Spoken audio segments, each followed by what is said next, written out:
हे आपका फिर से स्वागत है। मैं Vivek Bindra, motivation speaker, leadership consultant और बिजनेस कोच। आज बात करूंगा एक महान व्यक्ति के विषय में। सन 1891 में रत्नागिरी नाम का स्थान, महाराष्ट्र की वो भूमि जहां जन्म हुआ किसका?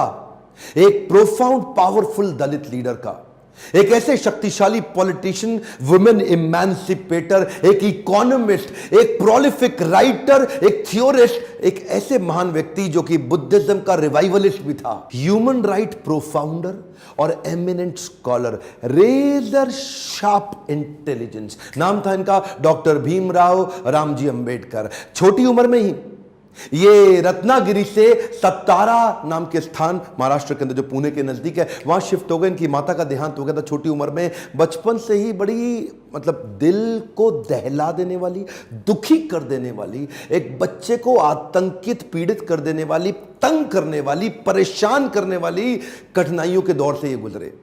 छोटे थे, पढ़ना चाहते थे, इनके अपने पिता से बहुत रिक्वेस्ट करते थे, लेकिन क्योंकि दलित समाज में, एक महार जात में इनका जन्म हुआ, तो कोई इनको पढ़ने की सुविधा नहीं थी। वहां पे आम बच्चों के साथ इनको पढ़ने नहीं दिया जाता था। पिता ने इनको बड़ी किसी तरह जुगाड़ लगा करके किसी वहां नजदीक के स्कूल में एडमिशन कराया, तो उसको बैठने नहीं दिया गया। बोला बाहर बैठ के पढ़ेगा। सोचो, छोटा बच्चा, उसको बाहर बैठा के, अच्छा पढ़ाई में इतनी रुचि कि बाहर बैठ के इतना ध्यान से पढ़ता है। एक बार मास्टर ने इनको बोला, इधर आओ, ये ब्लैक बोर्ड पे सवाल तो सॉल्व करके दिखाओ। अच्छा, ये ब्लैक बोर्ड पे सवाल सॉल्व करने गया तो अचानक बच्चे चिल्लाए, मास्टर जी नीची जाति का है। और इतना ही नहीं, बच्चे चिल्ला के भागने लगे ब्लैक बोर्ड की तरफ। ये हैरान हुआ क्यों भागे। तभी देखा सारे बच्चों ने अपने अपने टिफिन उठाए, वहां से उठा के पीछे करने लगे, धक्का मारने लगे। क्यों? उनको डर था इसकी परछाई से इनका खाना अपवित्र ना हो जाए। ऐसे कई छोटे धक्के इसको लगी। पानी एक बार कुएं से क्या पी लिया, इतनी मार पड़ी इसको, इतना फिजिक, एक छोटे बच्चे को सहनी पड़ी इतनी मार। एक बार रिक्शे वाले ने रिक्शा से उतार दिया। बोला तू नहीं बैठेगा रिक्शे में। क्यों? क्योंकि रिक्शे वाले को बीच में पता लगा कि ये नीची जाति का है। और उसके बाद उससे बोला तुझसे डबल पैसा लूंगा, और फिर रिक्शा भी अब तू चलाएगा। वो नीचे चलने लगा, रिक्शा भी। जानते हैं उस समय केवल छूने से नहीं, परछाई तक से दिक्कत थी इनकी। और परछाई तो छोड़िए, इनकी आवाज सुनने से भी लोग सोचते थे कि अपवित्र हो जाए। ये जो आवाज से अपवित्र, परछाई से अपवित्र, छूने से अपवित्र, ये दर्द जो उनको सहना पड़ा, ये दर्द इनकी जिंदगी में बहुत बड़ा रोल प्ले किया आगे चल के इनकी लीडरशिप को बिल्ड करने में। जानते हैं, संस्कृत नहीं पढ़ाई जा रही थी। बोलते संस्कृत तो ब्राह्मणों के पढ़ने के लिए, तेरे पढ़ने के लिए तो है नहीं, स्कूल से निकाल दिया जाता था। तो सायाजी महाराज गायकवाड़ नाम के एक राजा वहीं हुआ करते थे, जिन्होंने इसकी तकलीफ को समझा और वो इनकी तकलीफों को पहचानते थे। बहरहाल इनकी पढ़ने की इतनी इच्छा को देख के उन्होंने इसको स्पॉन्सर किया, स्कॉलरशिप दी, ताकि ये जाके वेस्ट में लंबी पढ़ाई कर सकें। देखिए, ध्यान दीजिए, बात आज की नहीं है, बात 110 साल पुरानी है। 1908, 1909, उस समय एक सबसे निचले पायदान से उठा हुआ महार जात का लड़का जाकर के इंटर करके आया इंग्लिश में मुंबई से। उसके बाद वहीं बीए करी, पॉलिटिकल साइंस और इकोनॉमिक्स में। रुका नहीं, तुम मुझको यहां नहीं पढ़ने दोगे, मैं जाऊंगा दुनिया की बेस्ट यूनिवर्सिटी में, रोक के तो दिखाओ। और वही स्कॉलरशिप लेकर के निकल गया न्यूयॉर्क, कोलंबिया यूनिवर्सिटी जाकर के उसने पहले तो एमए करी, पॉलिटिकल साइंस, इकोनॉमिक्स, हिस्ट्री और सोशियोलॉजी में। उसके बाद पीएचडी करने निकला। यहां नहीं रुका, लंदन स्कूल ऑफ इकोनॉमिक्स चला गया। लंदन स्कूल ऑफ इकोनॉमिक्स जाकर वहां एमएससी किया, उसके बाद लॉ की पढ़ाई किया, फिर उसके बाद डॉक्टरेट किया, किताब के ऊपर अपनी थीसिस लिखी। ये वही किताब थी जिसके ऊपर आगे जाकर के रिजर्व बैंक ऑफ इंडिया को बनाया गया। महाराजा और बड़ौदा से उनका प्रेम इतना था ना, वो जो सायाजी गायकवाड़ जिन्होंने इनको स्कॉलरशिप दिया था, पढ़ने में इनकी मदद करी थी, दुनिया भर में पढ़ के उनका प्रेम भूले नहीं, वापस उनके पास आ गए। बोला आप दुनिया भर में पढ़ के आए हूं, आपकी सेवा में आना चाहता हूं। तो उनको मिलिट्री सेक्रेटरी की नौकरी दे दी गई, और उस समय ये नौकरी बड़ी मानी जाती थी। अब ये बड़ी पदवी पे तो आ गए थे, लेकिन वो छुआछूत ने इनका पीछा थोड़ी छोड़ा। वहां भी जो सरकारी पियोन होता था ना, वो उनको फाइल दूर से फेंक के दिया करता था। बोला तू नीच जात का है? आज गद्दी पे बैठ गया तो क्या? दूर से फाइल फेंकते थे, उसके पास नहीं जाते थे। उनको खाने के लिए बोलते थे बाहर जाके खा। आज भी वो कुएं से पानी नहीं पी सकते थे, इतनी एग्जॉल्टेड पोजीशन पे। बाबा साहब अंबेडकर की तकलीफों का सिलसिला थमा थोड़े ही।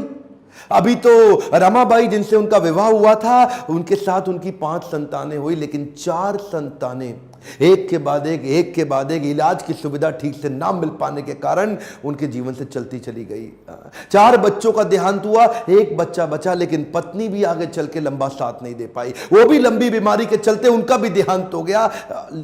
बाबा साहब अंबेडकर, जो अब इस समय कोई भी आदमी टूट सकता था, जिसका अपना स्वाभिमान ही खत्म हो जाए, लेकिन ये क्या किए, ये साथ साथ अपने देश के लिए लड़ते रहे और घर की तकलीफों से अपने आप को रुकने नहीं दिया, सत्याग्रह पे निकल गए। 1927 के इस महान सत्याग्रह में ये जिद पे अड़ गए कि सब दलितों को कुएं से पानी पीने का अधिकार दिला के रहूंगा। सार्वजनिक स्थान है, किसी का प्राइवेट नहीं है, जो सरकारी स्थान है, वहां पे एक इंसान दूसरे के साथ पानी क्यों ना पी सके। देखिए गलत तो एक्चुअली हो रहा था। जो दलित औरतें थी ना, उनको साड़ी भी पहनने का, पांव को ढक के उठा के साड़ी पहननी पड़ती थी। इन्होंने पहली बार अधिकार दिलाया, पूरी नीचे तक आम औरतों की तरह पांव को ढक के साड़ी पहनने का अधिकार। उसके बाद बोले कम्युनल इलेक्टोरेट की मांग कर दी इन्होंने। कम्युनल इलेक्टोरेट में ये चाहते थे कि कम्युनिटी के आधार पे हमारी वोटिंग की सुविधा अलग हो। उसमें थोड़ा गांधी जी अड़ गए, क्योंकि गांधी जी जानते थे कि ये अंग्रेज लोग मिल करके हमारी सारी जातियों को तोड़ के अलग कराना चाहते। गांधी जी ने इनको समझाया। देखो क्या बोले अंबेडकर जी, मैं आपको रिजर्वेशन दिला दूंगा, मैं आपको बाकी सब मदद करूंगा, सब करूंगा, लेकिन अलग नहीं करते। अब जातियों के आधार पर अगर देश को अलग किया तो मुझे स्वतंत्रता नहीं मिल पाएगी, मैं अंग्रेजों से लड़ नहीं पाऊंगा, मेरे साथ खड़े होके मेरी ताकत बनो। वो जब अंबेडकर नहीं माने तो गांधी जी ने फिर उनको रिक्वेस्ट की और उसके बाद अनशन पे बैठ गए गांधी जी। बहरहाल अंबेडकर उस समय उनके सामने बड़ी दुविधा आ गई। वो सोचे एक तरफ मेरी अपनी जाति के लोग, मैं उनकी मदद करूं, और एक तरफ देश में आंदोलन लड़ रहे हैं गांधी, उनका जीवन, इनके जीवन का त्याग ना हो जाए, कहीं ऐसा जीवन ना खत्म हो जाए। उन्होंने गांधी जी को समझाया, बोला ठीक है आप अपना अनशन छोड़िए। पूना पैक्ट वहां साइन किया गया, और पूना पैक्ट जब साइन किया उस समय इन्होंने रिजर्वेशन तो कम से कम कंट्रोल में कर लिया। The evolution of provincial finance in British India नाम की इनकी किताब, द प्रॉब्लम ऑफ रूपी नाम की 2 किताबें, जिसके आधार पे आरबीआई की स्थापना हुई। मैं दोबारा बोल दूं क्या, इन्होंने जो किताबें लिखी उसके आधार पे आरबीआई की स्थापना करी गई। कैन यू इमेजिन, भारत के सबसे निचले पायदान से आया एक यंग लड़का जिसकी कोई मदद करने वाला नहीं, आज उसकी बुद्धि पे आधारित हमारे कॉन्स्टिट्यूशन की स्थापना भी की जाएगी। इनकी ज्ञान, बुद्धि और कौशल का लोहा इंडियन लीडर्स और ब्रिटिश लीडर्स दोनों मानते थे। 1947 में भारत आजाद हुआ और गांधी जी के पास नेहरू अपनी पूरी कैबिनेट की लिस्ट लेकर के आए। जब नेहरू, जो कि स्वतंत्र भारत के पहले प्रधानमंत्री होने वाले थे, पूरी कैबिनेट की लिस्ट लेके पहुंचे और बताया कि देखो इनको मैं तो तभी गांधी ने पूछा इसके अंदर बाबा साहब अंबेडकर का नाम कहां है, और वहीं थोड़ी उनकी बहस हुई और गांधी ने बोला कि नेहरू ये तुम्हारी कैबिनेट नहीं है, ये आजाद भारत की कैबिनेट है। तभी उनको कानून मंत्री के रूप में लिया गया, और न केवल कानून मंत्री बल्कि तुरंत जो ड्राफ्टिंग कमेटी थी इंडियन कॉन्स्टिट्यूशन की, उसका चेयरमैन भी बना दिया गया। इनकी इंटेलिजेंस के आगे कोई कुछ बोल नहीं सकता था। जो इनसे सहमत थे, असहमत थे,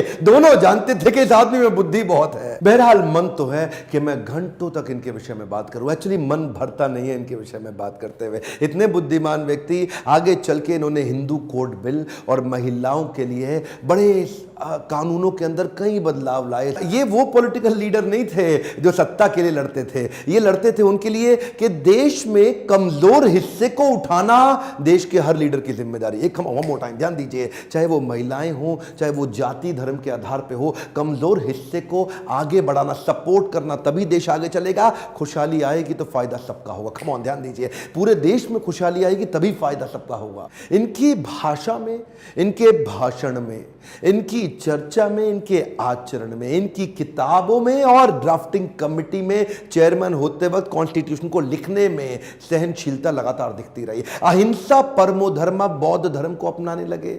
आत्मवत् सर्वभूतेषु, भागवतम में बताया गया है कि बौद्ध धर्म में आत्मवत् सर्वभूतेषु, सभी जीवात्माओं को अपनी तरह देखना चाहिए। ये जो समान दृष्टि देने का उन्होंने प्रयास किया, ये उसके बाद ये बौद्ध धर्म को स्वीकार करने चले गए। आखिरी तक काम प्रेम से करते रहे, किसी से लड़ाई नहीं लड़ी। आपके लिए क्या मैसेज है इसमें? एक मैसेज लेके जाइए, एजुकेशन इज द टूल।